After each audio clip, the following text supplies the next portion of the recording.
Мен Симбада мәз болып қалды. Вау, қандай әдемі гүл, иә.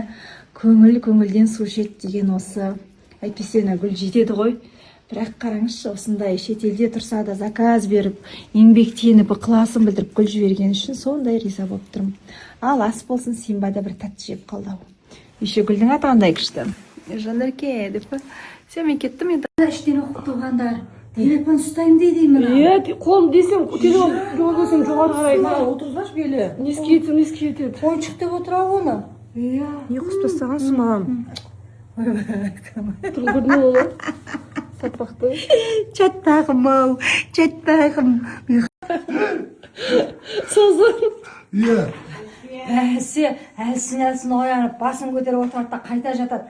Акам Не сыйлық берем деп мазасы кеткен екен ғой. жоқ сыпырғысын дайын ба? Күн жылуға таяп кетті, күн жылуға. Жаз көктем келді мынау. Дала аула тазалаймыз, Алла қаласа, соған керекті заттар. Бала түрін бұзылып кетті ғой.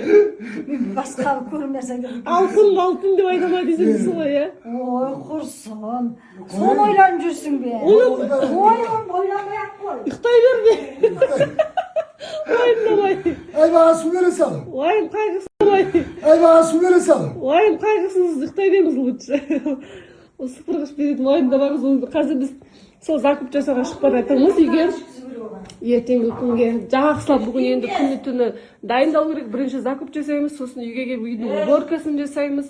Негізі Рамазан алдында үй ақырын анау деген зомбылық жасап көріп жатыр. Рамазан алдында тазалағанбыз, тағы да бір генеральный уборка жасап шайық деп. Сол, қазір мама екеуміз сол шығып бара жатырмыз базарға, магазиндерге. Сол иншалла бірге тойлатайық. Маманың туған күнін, Рамазанды бәріміз бірге.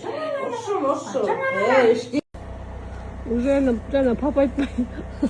Мама, папа намегімен сразу жұмысқа қысып кеткенсіз ба? Оказывается, бар екен подарок керек жоқ деп па? Әзірге жұмысқа жарамды екен деп па? Шығып бара жатып қолдайды бірінде кетеді ғой.